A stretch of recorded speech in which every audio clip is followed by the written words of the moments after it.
Добрый день, уважаемые коллеги. Поставьте, пожалуйста, плюсик, если меня видно и слышно.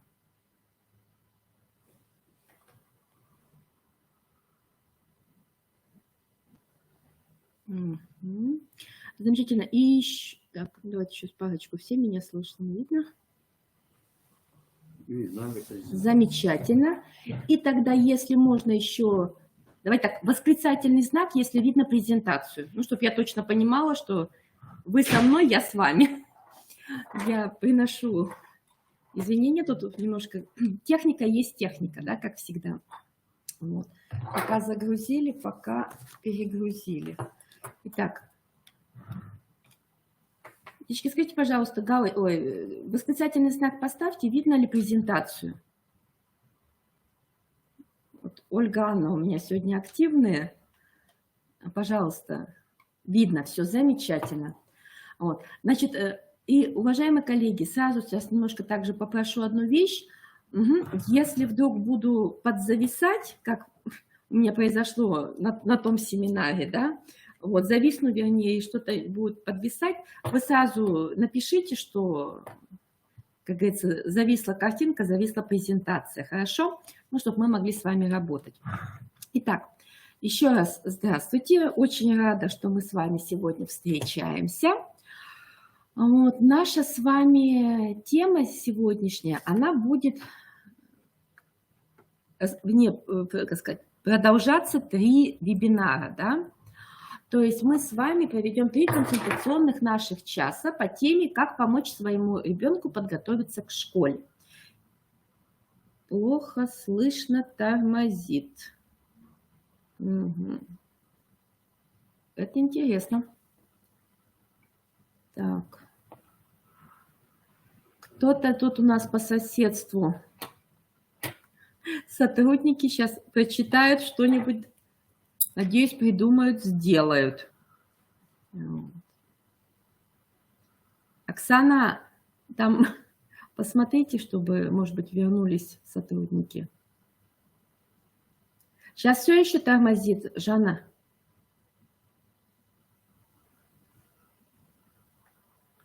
Итак, все нормально. Значит, где-то с этой связью, Жан, у вас там.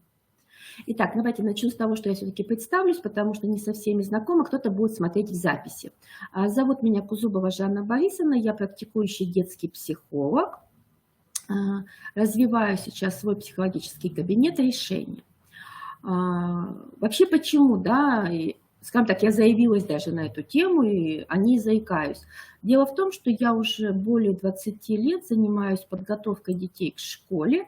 Я по первой специальности учитель начальных классов, а по второй психолог. И эта тема, это действительно мне очень близка, очень она важна, потому что подготовка детей к школе – это такой... Как кто-то мне написал, да, в комментариях, это всегда важно, это всегда нужно, но в то же время кто-то считает, а зачем готовить детей к школе? И наша с вами задача за эти 3 консультационных часа, да, 3 встречи, да, у нас с вами сегодня, 14 и 28 марта, разобраться с этой темой. Сегодня мы с вами больше будем разговаривать об одном из видов подготовки детей к школе. То есть мы раздробим, да, на несколько вебинаров. Вот, поэтому, то есть будет логично сегодняшняя тема, логично 14 и 28 мы завершим. В свое время очень попались слова, очень важные и очень действительно полезные. Быть готовым к школе не значит уметь читать, писать и считать. Быть готовым к школе значит быть готовым всему этому научиться. Вот смотрите, раньше, скажем так, в большей степени, да, родители отвечали на вопросы, что такое готовность к школе, это умение ребенка читать, писать. А вот сейчас это реже звучит, но в то же время, я могу сказать, достаточно часто тоже отвечают некоторые родители, и цель у многих родителей, которые ищут школу будущего первоклассника, именно чтобы их детей научили читать, писать и считать. Я скажу свою точку зрения, притом сейчас здесь и сразу, по мне это важно. Почему? Потому что это своего рода где-то и облегчает жизнь детям, если это сделано правильно и с умом педагогом и родителями. Вот. Потому что нынешнее время, нынешняя стремительность, которая протекает в обучении детей в школе, да, далеко не все дети действительно успевают за этим темпом. Вот. Но почему и как, мы сегодня как раз начнем с вами разбираться. Итак, что же такое готовность ребенка к школе?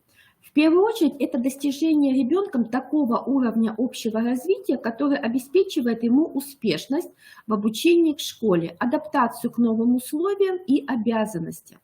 То есть, что у нас происходит? Ребенок готовится к школе по разным критериям. Да? Вот. В садах, где-то, как родители сами говорят, да, мне, например, на консультациях, у нас готовят хорошо к школе. Кто это говорит? У нас детей не учат читать и писать.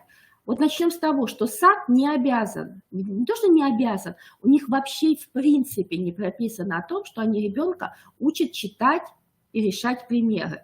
Но многие воспитатели это делают. Так как я много лет в этой сфере образования, я могу сказать, что есть воспитатели, которые действительно это делают правильно и полезно для детей, да, получается, для пользы дела. Есть кто, к сожалению, делает неправильно. То же самое родители. Поэтому наша задача будет с этим разобраться. Но здесь больше вот в этом плане, да, мы с вами будем разговаривать 14 числа. Вот. Теперь смотрите, какие компоненты школьной готовности выделяют. Физиологическую готовность, педагогическую и психологическую. То есть я взяла как бы 3 основных блока. Мы рассматривать будем каждый по отдельности в том числе. Что такое физиологическая готовность? Это физиологическое созревание организма, его устойчивость к нагрузкам и новому режиму. Вот смотрите, буду объяснять на практике, так будет понятнее. Кстати, если какие-то вопросы будут у вас возникать, вы можете в графе «Вопросы» их сразу записывать. Если я сегодня на них, по каким-то там причинам успею, не отвечу, я обязательно начну с них на следующем вебинаре. Поэтому, если какие-то вопросы будут, а мне очень бы хотелось, чтобы они действительно были, и чем больше, тем лучше, вот, потому что будет более практикоориентировано и более полезно. То же самое хочется сказать для тех, кто будет смотреть в записи. Пожалуйста, посмотрите, будут вопросы, также можете их оставить на сайте консультационного отдела, да, консультационного центра, прошу прощения, Института развития, или написать также мне можете в личку ВКонтакте, так как Инстаграм сейчас оказался закрытый, да. Вот, то есть в любом случае я увижу и отвечу на ваши вопросы. Итак, что мы начнем? Вот почему важен, вот для меня все-таки физиологический, и я его вывожу в том числе. Вот я сейчас занимаюсь активно подготовкой детей к школе, да, то есть у меня на занятия, у меня диагностики идут. И очень, через одного детки, например, 6 лет, то есть по идее в школу берут 6,5, по закону, да, об образовании. Но возникает очень иногда частый вопрос, мы хотим раньше, там нашему 6,2, 6,3. Я вижу, что он уже читает и решает, он еще что-то там делает. Я считаю, что ему, я же училась в школе, я же пошла с 6-леткой, то есть у меня все нормально, тогда почему мой ребенок не может пойти? Давайте мы начнем с того, что не будем сравнивать вообще разные эпохи. Дело в том, что сейчас тот информационный поток, который идет на детей, у нас с вами его в то время не было. Его даже не было в эпоху моей дочери, да, 2003 года. То есть, хотя действительно уже тогда все начиналось. И поэтому те особенности здоровья, которые есть у детей, они очень важны. Вот смотрите, физиологическая готовность – это соответствие физического развития биологическому возрасту. Это наличие хронических заболеваний, какие-то функциональные ограничения. Имеет место быть вопрос усидчивости ребенка, так как это очень связано с его как раз физическим развитием. Дело в том, что если ребенок физически не готов, он усидеть не может. И тот самый пресловутый диагноз, когда многие родители приходят с фразой: «А вы знаете, у моего ребенка гиперактивность», я говорю: «А кто вам поставил этот диагноз?» Его может поставить только врач. Вот. Ой, нет, нам сказал воспитатель в саду. Да, я вижу сама, что у меня ребенок гиперактивный. И этот так называемый гиперактивный ребенок у меня в течение часа сидит и работает. Гиперактивный этого делать не будет. Он будет искать место, куда слить свою энергию. А этот сидит и работает, притом достаточно сложные задания, достаточно требующие концентрации внимания. Поэтому, вот смотрите, по поводу хронических заболеваний, сразу заикнусь прямо сегодня о том, чтобы потом к нему не возвращаться. Помимо той диспансеризации, которую дети проходят в детском саду, обязательно лучше, ну, я понимаю особенности нынешнего времени, но по возможности пройти невролога, окулиста, то есть специалистов самим. Потому что дети в этом возрасте начинают активно расти, начинаются изменения в росте, в мускулатуре, а, соответственно, это связано с нервной системой. Поэтому вот здесь это важный момент, разобраться, есть ли какие-то заболевания или их нет. Вот. Слава богу, если их не будет, но чаще практика показывает другое, что есть заболевания, но они не выставлены. Очень важна двигательная активность, да, ловкость движений, умение управлять своим телом. Ну и, конечно же, уровень физической работоспособности и сопротивляемости. Вот очень интересен момент, такой тест называется филиппинский, да, филиппинский тест на готовность в школе. Вот у кого сейчас, если есть рядом его первоклашка, будущее, да, то есть, потому что я знаю, что здесь есть и родители, и педагоги, и будут также смотреть. Вот попробуйте своего ребенка первично попросить, что сделать. Встать абсолютно ровно, то есть он выпрямлен, то есть он встает, да, голова ровно, плечи ровно, все. И он поднимает руку, и через макушку головы, вот он должен дотянуться до уха. Вот то, что вы видите на вот этой вот картинке. Да, то есть он должен дотянуться до уха. Это касается как раз тех детей, которые очень рьяно пытаются отдать в школу, особенно там 6-леток.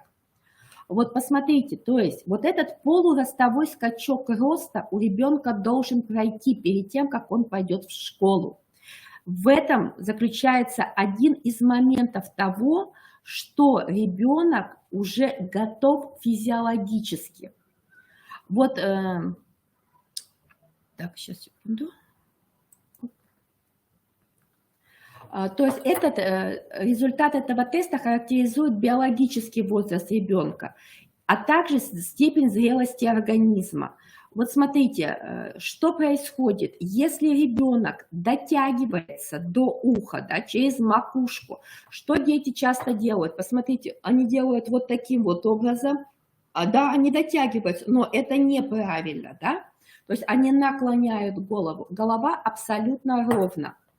Вот. И с точки зрения работоспособности, то есть если вот этот полуростовой скачок произошел, значит, мы можем говорить об умственной и физической работоспособности у ребенка. Если это не произошло, то, к сожалению, мы об этом уровне готовности, ну, как бы, к сожалению, сказать не можем. Соответственно, нервные окончания, энергетические процессы не в устойчивом режиме. И это будет накладывать отпечаток на образовательный процесс ребенка в школе. Поставьте мне, пожалуйста, единички, если здесь все понятно, вот с этим физиологическим одним из компонентов. Туда же, кстати, входят еще зубы, то есть считается, что у ребенка должно быть уже поменено минимум 4-5 зубов. Вот, но это вот как с древности, да. Вот, но здесь действительно очень много зависит. Почему в тот же момент те же самые зубы, да? Это связано с кальцием, это связано с обменом веществ у ребенка, то здесь все играет свою роль. Но вот филиппинский тест вот очень рекомендую, попробуйте с детками. Если вы педагоги и работаете с детьми ну, вот, подготовительной группы, попросите своих деток в группе это сделать. Вы увидите очень интересные моменты. Просто я проводила, когда в саду работала, у нас по полгруппы не могли дотянуться, а даже большая часть. А вот дети, которые действительно и по диагностике показывали хороший уровень готовности, они и хорошо работали на филиппинском тесте. Так, ну, с этим как бы закончили. Следующий, второй момент, да, готовности к школе – это интеллектуальная готовность. Под интеллектуальной готовностью подразумевается не умение читать и считать, а развитие психических процессов, их зрелость и сформированность. То есть мышление, внимание, память, мелкая моторика и речь. Сразу скажу, с интеллектуальной готовностью мы с вами будем работать 14 числа. То есть какие критерии они существуют, на фоне чего как бы можно, ну скажем так, если вы не идете к специалисту, понятно, что специалист посмотрит в системе то, что вы дома сделать не сможете, но у некоторых таких условий, ну, по разным причинам нет, то можно будет посмотреть и попробовать, да, какие-то моменты, связанные вот с этими процессами. Это умение ребенка обобщать, сравнивать предметы окружающей действительности, классифицировать, устанавливать причинно-следственные связи. Сразу скажу, сегодня с интеллектуальной готовностью мы с вами работать не будем. Это нас ждет с вами 14 числа. Мы сегодня с вами говорить больше будем именно о психологической готовности, связанной с личностными особенностями, да. И один из первых моментов, которых мы с вами сегодня, с чего начнем, это самооценка. У детей 6-7 лет уже постепенно формируется самооценка, которая зависит от осознания того, насколько успешна его деятельность. Вот я сейчас попрошу вас, напишите, пожалуйста, как вы думаете, у детей 6-7 лет в норме какая должна быть самооценка? Завышенная, заниженная или в пределах нормы?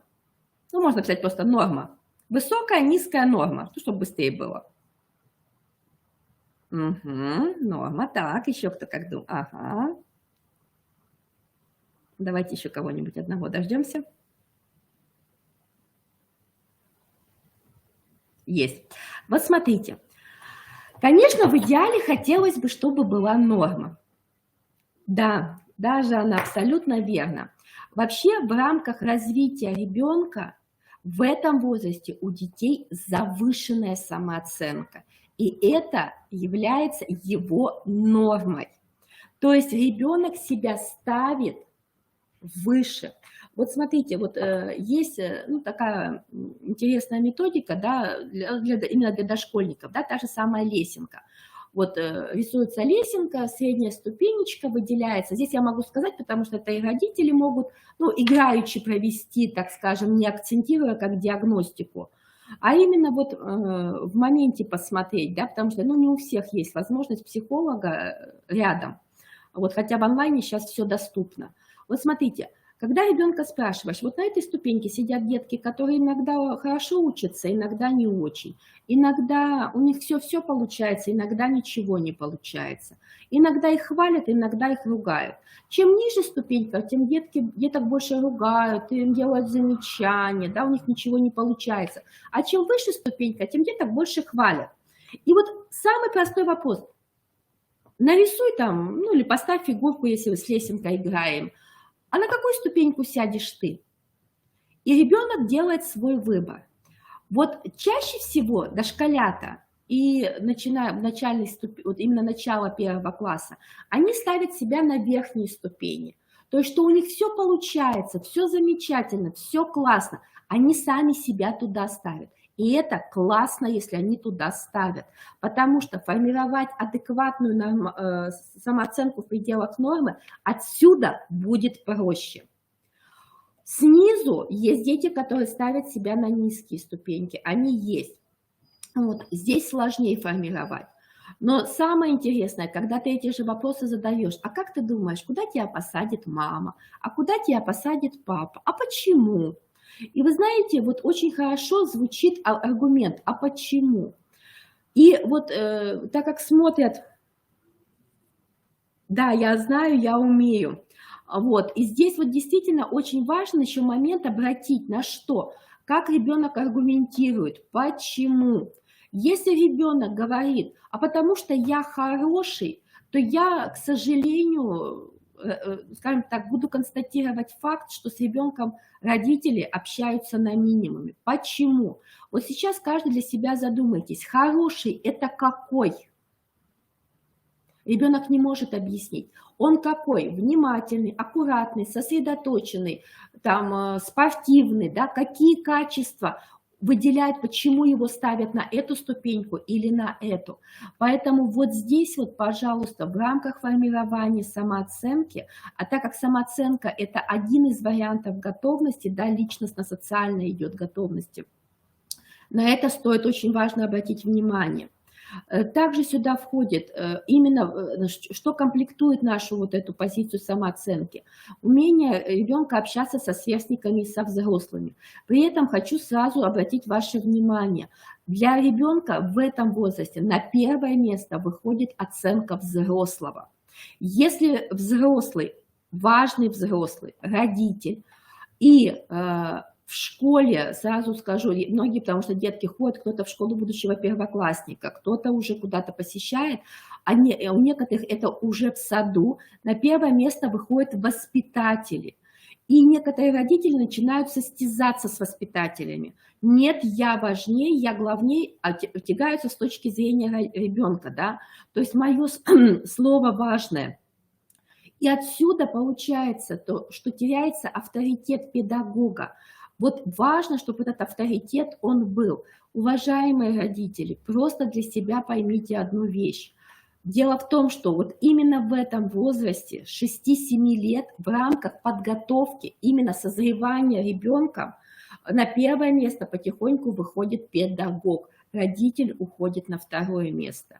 И родитель, который заинтересован в правильном развитии ребенка, да, в этапах его развития, он не будет вот именно соревноваться и пытаться доказать, кто в доме главный. Я вам скажу на своем примере, когда у меня ребенку было в свое время, вот это 6-7 лет, и когда я попыталась там аргументировать, что я не согласна с заданием, которое дал педагог в саду, воспитатель, притом у меня классные были отношения с воспитателем, у меня ребенок безумно любил всех педагогов в саду, но возникла ситуация, да, и я дочери объясняю, я говорю, Даш, вот смотри, ну не так это делается, вот нужно вот здесь вот так посмотреть. И у меня все подключились с позиции, Даша, ну у тебя же мама учитель, психолог, она же знает. У меня ребенок повернулся и сказал, она мама. Знает воспитатель в детском саду. Единственная моя реакция была, в окружении у всех было недоумение, а у меня была радость и тепло на душе. Потому что у меня ребенок идет по этапному развитию.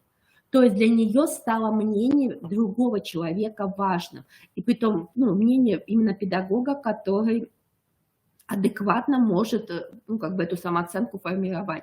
И моя задача была, как мама в тот момент, именно скооперироваться с педагогами и поддержать этот авторитет, что с успехом и получилось. Поэтому вот здесь вот, пожалуйста, обратите на это внимание.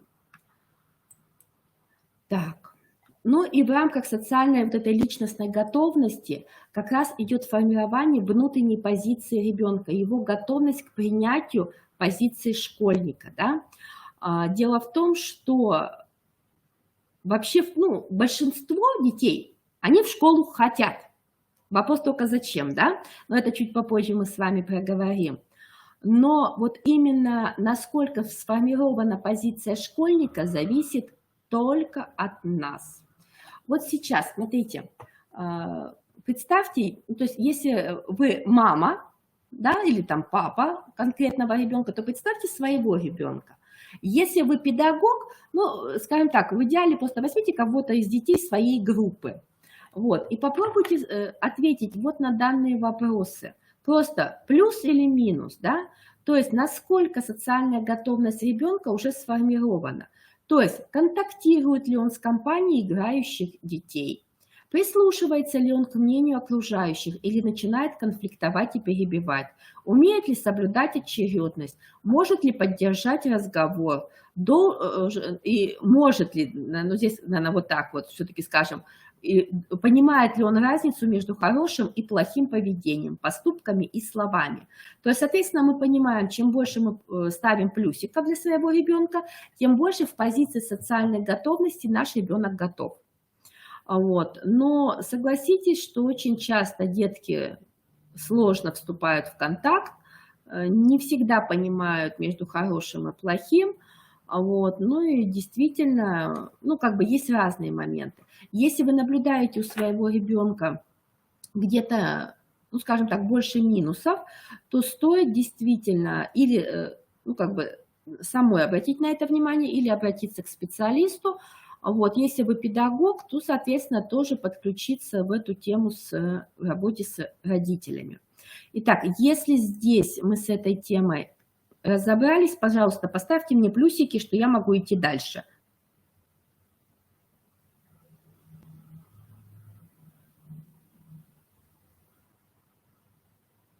Угу.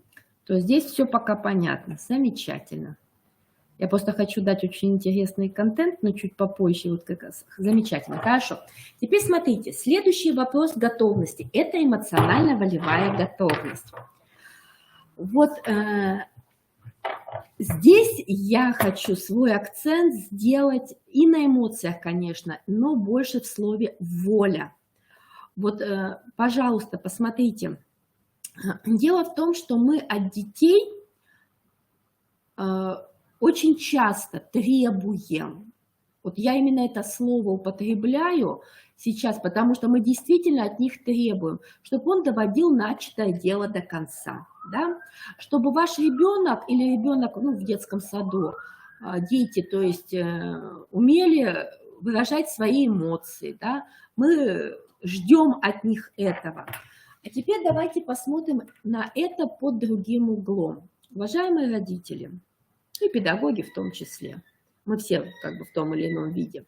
А как часто доводите начатое дело до конца вы? Папы, бабушки, дедушки. Как часто вы держите свое слово? Вот сейчас я не прошу ставить ни плюсики, ни минусики. Это ваш сейчас выбор, да? Вот просто себе ответьте на этот вопрос. Ведь дело в том, что если я, как родитель, нарушаю какие-то требования, да, то есть какие-то пункты, то, соответственно, мой ребенок имеет полное право сделать то же самое. Вот это к моменту, что если действительно раньше, ну, в определенные времена, даже моего детства, да, там, каких-то моментов, у нас как было, то есть, ну, авторитет, да, из серии родителей, там, мама, папа сказала, но не обсуждается. Сейчас дети, они другие. И дети в большинстве своем, они абсолютно зеркалят то, что они видят. Поэтому, если вы как родитель ждете того, что ваш ребенок выполняет то, что он, вы не хотите, чтобы он выполнял то, что надо, в первую очередь посмотрите на себя.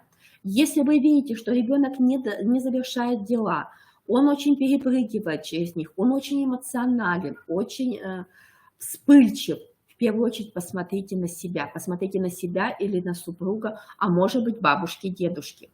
То есть кто в авторитете у вашего ребенка. Потому что именно вот эту устойчивость эмоциональную, эту волевую готовность только с вами формируем мы. Да, я сейчас говорю о нормотипичных детях. Если у ребенка есть статус ОВЗ и при определенных вещах, да, то есть диагнозы тоже могут быть разные, да, у этих деток немножко другой подход к этим моментам.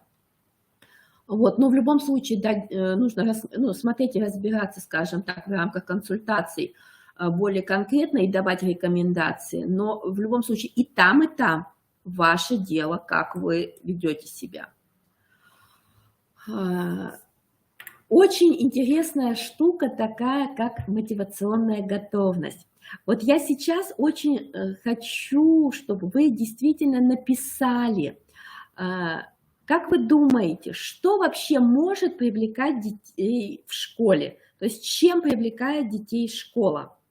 Вот пока вы сейчас пишете, я просто немножко как бы проговорю, да, некоторые моменты, но очень жду от вас комментариев. То есть чем может привлекать детей школа? Вот. Во-первых, что вообще такое мотивационная готовность? Это уровень развития познавательного интереса, осознанное желание учиться и стремление добиваться успехов. Мотивационная готовность – это в первую очередь наличие у детей желания учиться. Что у нас происходит?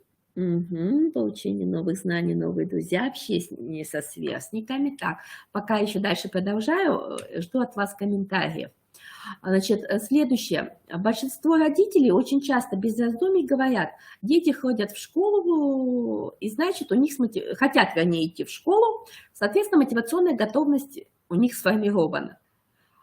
Вот возникает первый вопрос. Желание пойти в школу и желание учиться – это об одном и том же. Между ними знак равно может стоять? Нет, конечно же нет. Это две разные стороны. И чем же привлекает детей школа? Вот смотрите, очень интересный момент. Просто сейчас в рамках, диагностирую детей по подготовке к школе. Смотрим мотивацию. И перед этим, когда разговариваю с родителями, там мама, он знает, для чего надо пойти в школу, он хочет, чтобы там, получать знания, все это. Я, конечно, красивые слова все это выслушиваю, мило улыбаюсь, потому что я знаю, что сейчас, когда я начну через игру делать мотивацию, выплывет совершенно другое. И действительно выплывает, вот как уже ответили, да, это общение со сверстниками, это портфель. Я вам скажу больше, я сейчас, у меня в работе со мной есть несколько, или у меня в работе, да, как уж сказать, мы совместно работаем с несколькими первоклашками, я в ней работаю, и у них идет дезадаптация. Очень такая махровая дезадаптация к школе. Мы об этом с вами поговорим на третьем занятии в рамках готовности к школе, потому что это важно. И что произошло? То есть дети были вроде как готовы к школе. Как со слов родителей, потому что я не знаю, я этих детей не видела до, то есть только они сейчас ко мне попали на консультацию. Вот, но у них у всех идет дезадаптация в формате чего? То есть сами дети формулируют. Кто-то в позиции учителя, что нравился учитель, теперь не нравится. Почему? Потому что кричит много, да? У кого-то не нравится, позиция с детьми, то есть проблемы у многих разные. Но что меня, например, скажу честно так, в какой-то момент даже напрягло, потому что вот последние 3 дня я работала с несколькими детьми через песочную терапию, да, по снятию вот этого момента. У них у всех мотивация как таковая отсутствует сейчас к обучению. И все ребята прошли через что? Постройка школы для них была самым главным ее разрушить. То есть и учителей, и детей, то есть через игрушки, да, выбор какой? Акула, хищники, монстры. То есть вот этот вот момент, скажем, вот этого перехода, да, то есть это однозначно определенный уровень готовности к школе тоже был не совсем сформирован. Именно в позиции мотивационной, эмоционально-волевой сферы. То есть дети столкнулись с трудностями и, соответственно, получили то, что сейчас получаем мы, да, и работаем сейчас совместно, стараемся показать другие плюсы и минусы. Об этом ровно минуткой позже у нас с вами будет. Вот смотрите, от кого дождалась там, да, ответа, от остальных нет, поэтому расскажу сама. Значит, смотрите, выделяют несколько мотивов. Я сейчас скажу на основе одной из диагностик по мотивации к школе. Конечно, мы очень часто мечтаем об учебном мотиве, чтобы ребенок занимался тогда, что ему надо учиться, да, он хочет. Вот. Но смотрите, когда ребенок делает выбор в пользу учебного мотива, он занимается, когда ему интересно. То есть, если становится чуть-чуть сложнее, чуть-чуть неинтересней, а это еще когда происходит, когда дети очень хорошо готовы к школе, а в первом классе учитель не учитывает эти индивидуальные особенности. Я готова выслушать, если бы можно было, у нас сейчас был бы, ну, то сам так, диалог, да, я больше чем уверена, что кто-то бы сказал, зачем тогда действительно заниматься подготовкой детей к школе. Вот. Для кого-то это единственный шанс вообще, в принципе, успевать за школьной программой. Здесь очень много нюансов, почему важна та самая диагностика, чтобы понимать, да, какой уровень ребенка в рамках подготовки.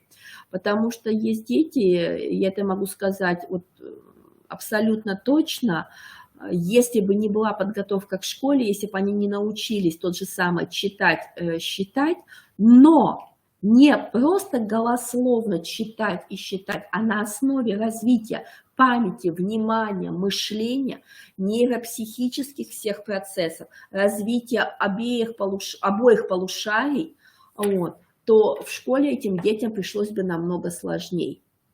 Вот, поэтому в рамках учебного мотива, даже если, как дети говорят, зачем я сейчас буду заниматься, я все равно же это буду делать в школе, все зависит от того, как мы это мотивируем, для чего мы там сидим эти 5-10 минут, рисуем, штрихуем, вырезаем, решаем те же самые примеры, да.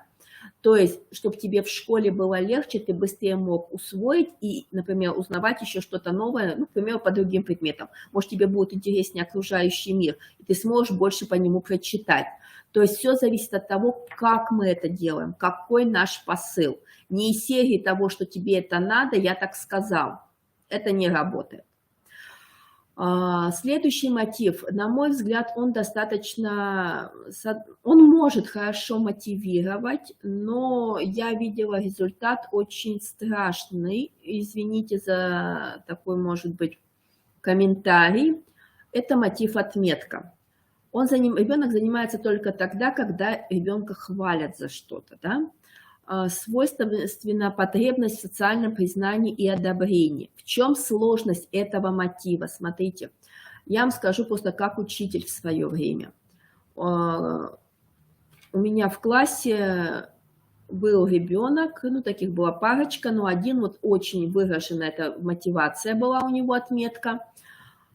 Он просто в истерике мог заходиться, плакать, рыдать, если у него что-то было ниже 5. При этом, ну, как бы момент, да, то есть 4 он еще как-то терпел.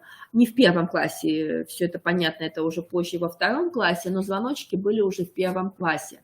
То есть каждый раз, а вы мне поставите, а вы мне дадите, я говорю, я не ставлю никаких этих оценок, да, вот у нас отметки как таковой нет, то есть мы с вами разбираемся, получилось, не получилось, что получилось, почему получилось, да, что тебе помогло, что тебе помешало, но именно вот этой вот отметки, там 1, 2, 3, 4, 5, да, ну понятно, без 1, 2, вот, и даже 4, 5, то есть они очень сильно вешают вот этот вот ярлык на ребенка и от этого ждут от него. Чем еще вот это вот опасный вот этот мотив.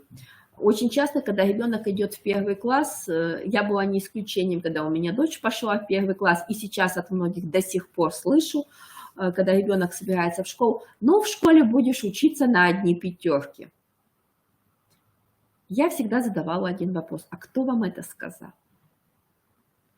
Почему этот момент возникает? Может и не учиться на одни 5.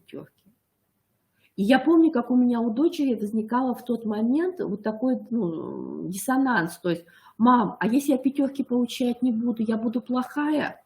Я говорю, с чего ты вообще взял? А почему мне все говорят, что я должна учиться только на одни 5? При этом эта речь была вообще от знакомых, на улице, от кого угодно.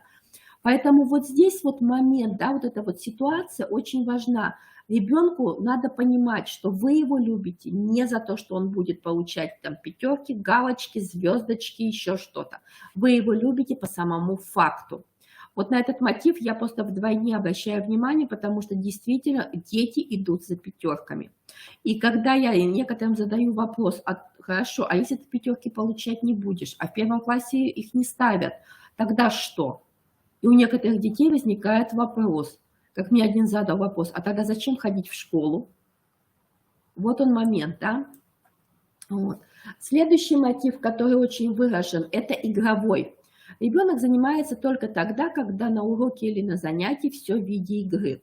Да, игровая ведущая деятельность у детей игровая, но игры есть разные. Я тоже безумно обожаю, это вообще-то моя слабость, да, использовать игры на занятиях, но зависит от того, какие игры.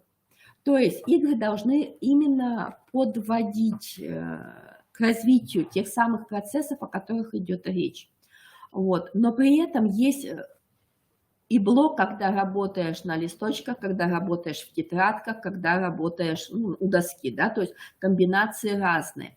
Здесь же имеется в виду тоже вот этот вот игровой мотив, только когда с ребенком играют, когда пришел какой-то сказочный герой, еще что-то, ребенок готов к действию.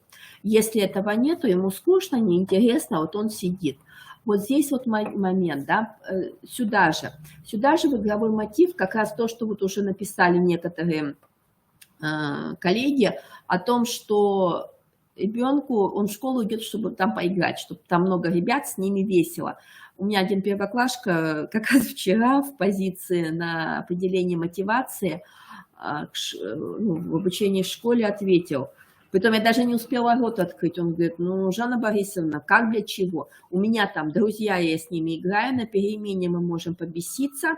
Еще в столовой вкусно кормят. Все. На все мои попытки вывести на что-то другое стена. То есть вот здесь называется, для нас станет вопрос, и для меня, и для родителей, в итоге в рамках коррекционной работы, то есть работа с мотивацией. Вот. Внешний мотив ребенка, когда занимает то, что... он занимается, прошу прощения, тогда, когда на этом настаивают, его заставляют. Вот теперь смотрите, на мой взгляд, это очень большой вопрос для родителей, не для ребенка, о том, почему ребенка приходится заставлять. Дело в том, что, на мой взгляд, я могу ошибаться, я не последняя инстанция, как говорится, да, то есть у меня нет, я не претендую на звание не последней инстанции, но в своей практике я могу сказать, что 99,9% детей можно замотивировать. Они будут заниматься, они будут играть, они будут действовать. И очень часто я слышу от родителей с позиции о чем? Я не понимаю, почему у вас мой ребенок работает, а у меня дома нет. Вот тогда четко поднимается вопрос родительско-детских отношений. Почему ребенок выбирает эту тактику, с какой целью. Поэтому, если у вас это происходит, в первую очередь задайте этот вопрос для себя. Что вы делаете, что вы помогаете ребенку выйти вот на эту тактику, а не на тактику именно заинтересованности, любознательности, что свойственно детям. И если есть необходимость именно в работе со специалистом, лучше обратиться к специалисту, который поможет, разобраться. Иногда это бывает, скажем так, даже те же самые воспитатели, педагоги, иногда это нужен психолог. Самый идеальный мотив, как считается во многих, да, это социальный мотив. Занимается, потому что это важно и нужно. Такие дети есть. Они есть, и они действительно понимают, для чего им это. Вот, они уже сейчас формулируют, и это не с позиции родителей, сразу скажу, потому что через игру очень сложно. Знаете, как очень часто на диагностике звучит, я задаю, когда вопросы такие каверзные, и мне дети отвечают, а мне мама не сказала, как ответить на этот вопрос. Поэтому становится очень интересно о том, что к чему готовим родители, да, то есть к чему готовят родители своих детей. Как отвечать правильно у психолога, чтобы. Вот. Ну и позиционный мотив – это когда важна атрибутика пособия. То есть важен портфель, Дневник, пенал, форма. Для многих это действительно важно. Вот, но вопрос, что встает во главе. Почему я так очень подробно именно затронула всю эту мотивацию? Потому что это одна из основ вопросов готовности детей к школе. И если с мотивацией у ребенка возникают определенные сложности, то, к сожалению, становится сложнее все о другом. Как в рамках рекомендаций, чуть попозже мы сейчас вот как раз на это выходим. Итак, на что же рекомендуется обратить внимание? Сейчас пойдем поэтапно. Первое.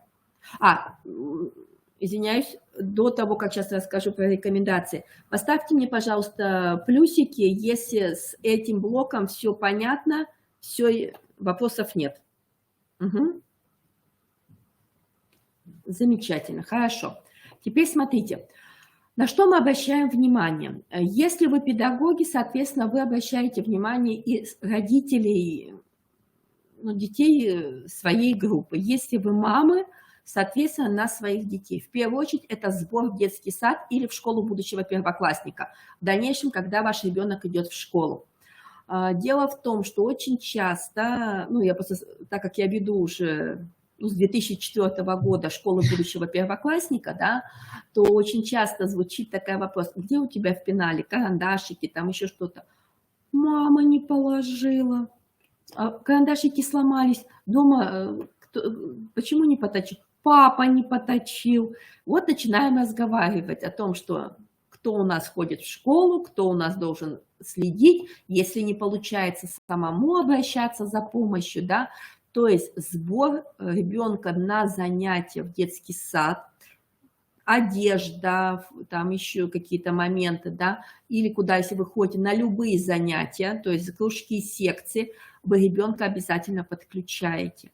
Потому что если сейчас вы на это внимание обращать не будете, а в школе вы по щелчку захотите, чтобы ребенок у вас сам собирался и готовился, не будет этого. Поэтому уже сейчас методично мы начинаем это делать. Это касается не только родителей детей, которые в этом году пойдут в школу, но и через год. Потому что это все работает во всех ипостасях. Затем компьютеры, телевизоры, то есть любые занятия, требующие большой зрительной нагрузки. Я здесь оставила этот пункт, хотя о нем мы до этого не говорили. Почему? Смотрите, эмоциональная сфера, да, она очень подвержена. И ребенок в эмоциях, то есть он когда не понимает, да, свои эмоции, он их не осознает. А мы своим вот этим вот часовыми возможностями играть в телефон, играть в компьютер, смотреть телевизор, мы ему еще больше растормаживаем нервную систему. Поэтому, да, для многих родителей это проще. Дал телефон, включил мультики, еще что-то. Но не для ребенка. Мы опять заостряем внимание на этом. Кстати, по поводу сбора, да, одежды, вот, по поводу одевания хочу сказать. Вы знаете, вот до сих пор наблюдаю, когда дети подготовительной группы, родители их одевают или раздевают. Вопрос: кому делаем лучше? Конечно, себе. Мне так проще, взрослому. Мы оказываем медвежью услугу ребенку. Вы знаете, почему на это обращаю внимание? Был период, я работала когда в школе, и первоклассники... а я работала там, скажу так, не постоянно, да, то есть на полставки, то есть я приходила в определенные часы. Иду по коридору, сидит мама в коридоре. Первая неделя, сентябрь. Я раз прошлась, думаю, может быть, что-то упустила, может быть, ребенок ОВЗ, да, то есть, может быть, нужна помощь ребенку. Подхожу к учителю, я говорю: ваша мама, да, моя. Я говорю: у ребенка какие-то особенности, какие-то трудности, еще что-то. Да, говорит, нет. Я говорю: а цель мамы сидения? Вот, она говорит: хотелось бы самой понять, не объясняет. То есть мамина тревога, соответственно, выкладывается на ребенка. Что происходит? Я подхожу к маме, задаю вопрос: скажите, пожалуйста, какая-то нужна помощь, поддержка ребенку? В чем ситуация? Ой, вы знаете, он у меня быстро потеет, мне ему надо на переменке поменять маечку. А он выйдет в коридор, он потеряется, не дойдет до туалета. Вот оно. и мы комплектуем, да?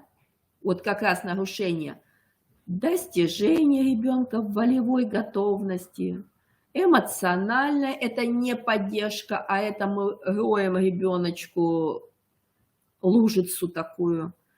И, соответственно, что получается? Ребенок действительно не готов, получается. Он и пришел не готовым, а мы еще дальше ему усугубляем. Я честно скажу, стоило дорогой ценой убедить маму перестать сидеть в коридоре. Вот. Да, она долго сопротивлялась, потом сидела на другом этаже. Нам понадобилось с учителем практически месяц все-таки, чтобы убедить ее, что ребенок может сам выжить, как она сказала. Вот, в нынешнее время, правда, это уже не нынешнее время, это уже лет больше 10 назад, 12-15 даже. Но вот об этом. То есть вот смотрите, вот этот момент очень важен. То есть что я как родитель несу к своему ребенку. Затем занятия в кружках, секциях. Смотрите, почему я это тоже выношу. Очень важный момент. Если ваш ребенок сейчас посещает кружки, секции, супер. Вы, понятно, спокойно продолжаете. Но мы тоже это поговорим с вами на третьем занятии, но сейчас вкратце скажу. Обязательно стоит потом обратить внимание на интенсивность этих кружков и секций. Почему? Рассмотрим этот вопрос. 28-го как раз. Значит, смотрите, здесь в чем важность? Ребенок действительно должен посещать. Но опять момент, мы смотрим на его уровень, как он выдерживает нагрузку, как ему это помогает. Или я решаю свои амбиции как мама. Важны достижения ребенка, его волевая готовность, об этом и очень много сказала я уже, познавательная активность. Отвечайте на все вопросы ребенка «почему?», но не из серии того, что тебе потом скажут в школе, да, нет, а вы учите его уже сейчас искать информацию, где он ее возьмет, как он ее возьмет, да, через какие способы можно ее найти. Очень важна эмоциональная поддержка. Вот здесь вот прям вот, я не знаю, для себя вот красным цветом, зеленым, синим, каким хотите. Сравнение ребенка только с самим собой. Больше ни с кем. Очень часто у нас что происходит? Мы сравниваем ребенка со старшим, с младшим, с соседом, с братом, со сватом, с кем угодно. И это идет не на пользу ребенка, а мы как раз его топим. Вот другого слова сказать не могу, потому что ребенок действительно чувствует эту самооценку, мы ему опускаем. Наша задача эту самооценку ему формировать в адекватности. Вот. И, конечно же, поддержка, не помощь. Вот смотрите, очень принципиальный для меня последние года после определенных всех вещей эти два разных слова. Помогаем мы тому, кого считаем слабее себя. Тому, кто не сможет справиться. То есть я считаю себя выше, он ниже. Это касается не только ребенка, это коллег, семья, кто угодно. А если я на равных общаюсь или я стараюсь развить что-то, я делаю поддержку, я помогаю. Именно с позиции не помощи, что я пошла и сделала, а я именно поддерживаю, то есть в этом идет как бы акцент. То есть я ему могу создать условия для того, чтобы, да, он мог справиться с тем или иным моментом. Очень интересен момент – это режим дня. Это тоже одна из очень важных рекомендаций, которые стоит соблюдать, начиная, если ребенок у вас идет 1 сентября в школу, если нет, то как бы в ближайшее время. Это режим дня, это вовремя вставать, вовремя ложиться спать, пить успокоительный чай, если необходимо, и за 1,5 часа до того, как он укладывается, обязательно никаких активных моментов. Но и соблюдение режима дня в еде, то есть утром обязательно завтрак, притом полноценный, да. Вот очень хотелось обратить внимание на будильники. Пожалуйста, если есть возможность, заведите будильники для своих детей, но не со звонком, который поднимает, А для чего будильник хорош? Он не только как будет, смотрите, если ребенку сложно состыковаться по времени, долго заниматься, ну, долго это сколько там, 10-15 минут, да, для кого-то там полчаса, час, ну, каждый по-своему. Будильник – это способ, его, скажем так, снять агрессию с себя на что-то перевести. То есть вот прием, работающий 100%. Что мы делаем? Ставим будильник и предупреждаем ребенка. Будильник ставим на 2 звонка. Ну, на телефоне, к примеру, или еще, может быть, на настоящий будильник, да. Будильник зазвонил, звонок раздался, у тебя есть еще 5 минут, чтобы завершить игру. То есть мы ребенку это обязательно даем. Сейчас завершаю уже. Вот. То есть как бы вот этот вот момент. Сейчас немножечко тут позже начали, вот об этом никто не помнит. Ну, продолжим сейчас, завершим этот блок. Обязательно, если есть возможность, подружиться с учителем. Вот, так как это, если есть эта возможность, чтобы ребенок знал учителя, а учитель знал ребенка.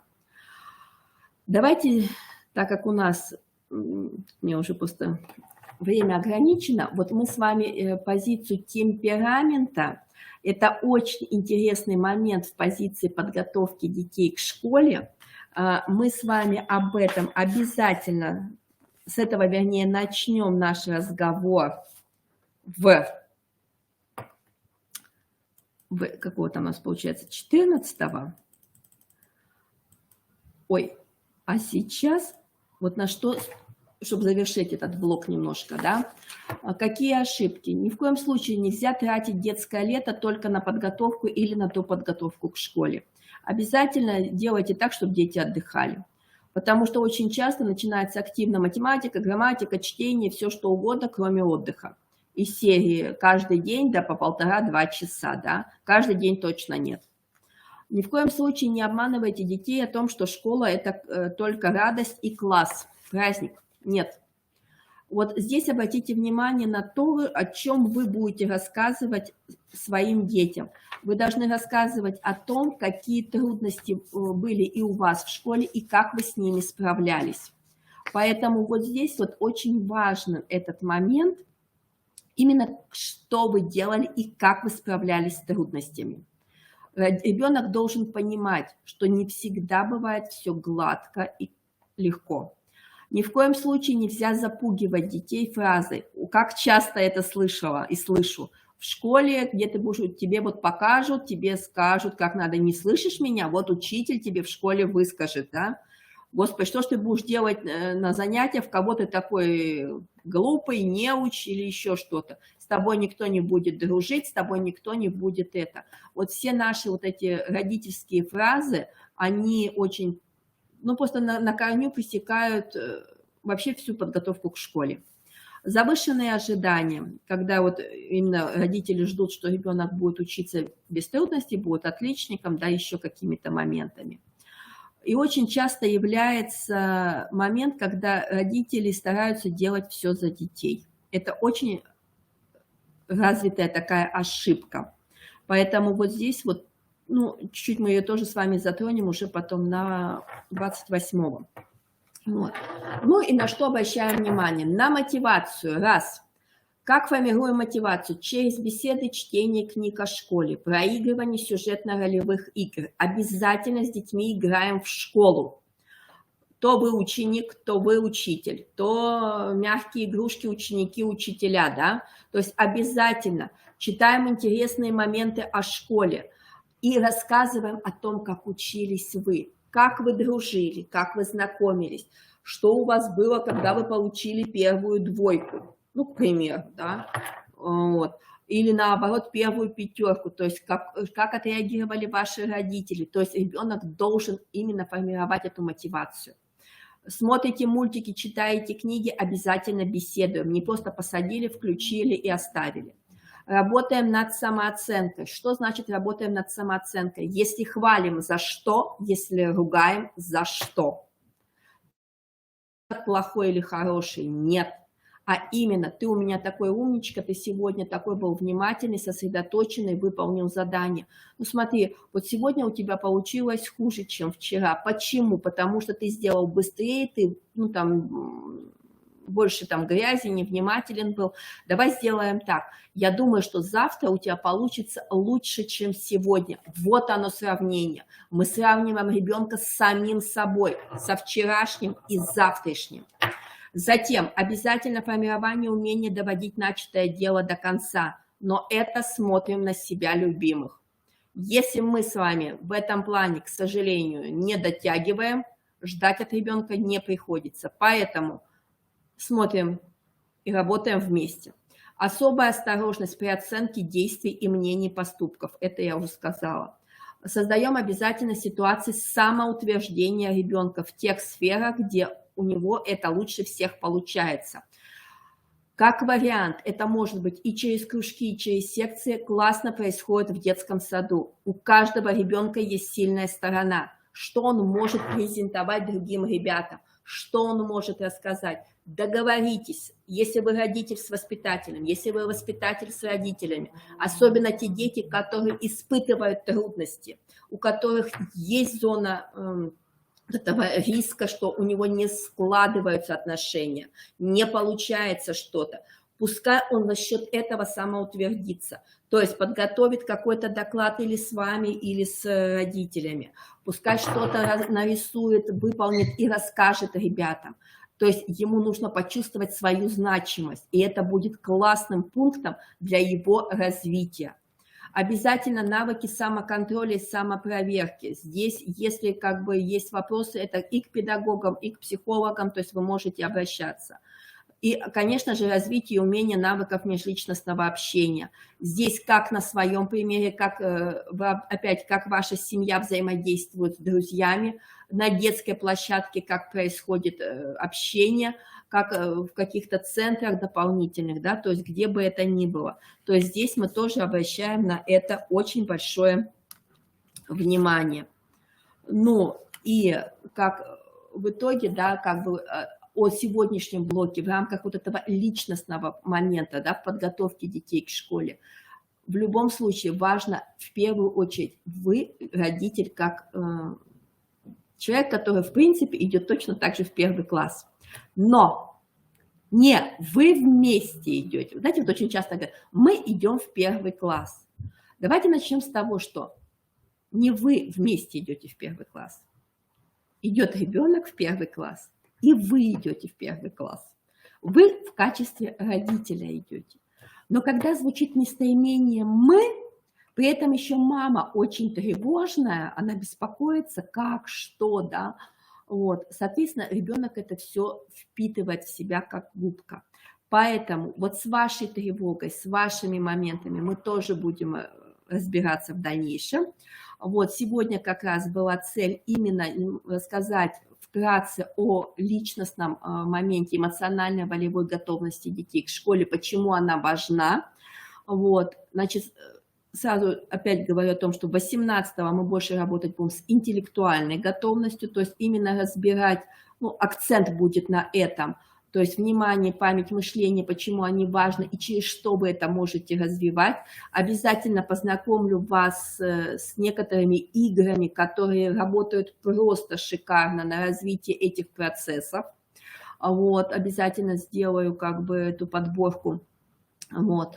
И, конечно же, мы потихоньку выйдем именно на ваш подход к взаимодействию с ребенком, прошу прощения, и на адаптацию в дальнейшем к школе. То есть вот наш с вами план действий, еще 2 наших встреч. Сегодня хочу сказать вам большое спасибо, что вы присутствовали. Кто будет смотреть в записи, тоже вам удачи. Вот, если какие-то вопросы будут, пишите, звоните. Помню, что мы должны будем начать с темперамента. Если вдруг забуду, напомните мне. Жду вас 18 числа в понедельник, также в 2 часа. Вот. Если какие-то сейчас есть вопросы, можете написать. Вот. Ну и хотелось бы, если, может быть, есть какие-то пожелания, тоже их увидеть. Насколько вам был, давайте так, вот по 10-бальной шкале поставьте, пожалуйста, насколько вам был полезен этот вебинар сегодня.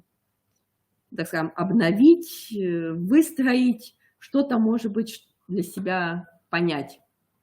Потому что мне тоже это важно сейчас. Новое поприще тоже для меня в этом формате, да. Родительское собрание, когда ты видишь родителей, когда ты работаешь, или педагоги, это одно. Здесь это, конечно, другое. Большое спасибо, мне тоже как бы очень жаль, что я не вижу вас. Вот. Но если будут какие-то вопросы, звоните, пишите, приходите. Ссылочки ВКонтакте, все вот я вам на первом слайде оставляла. Также потом вы можете это посмотреть в записи, и если что, приходите. Вот, еще раз большое всем спасибо. До новых встреч. Жду вас 14 числа. Да, 14 марта в понедельник, 14 часов. Всего доброго, до новых встреч.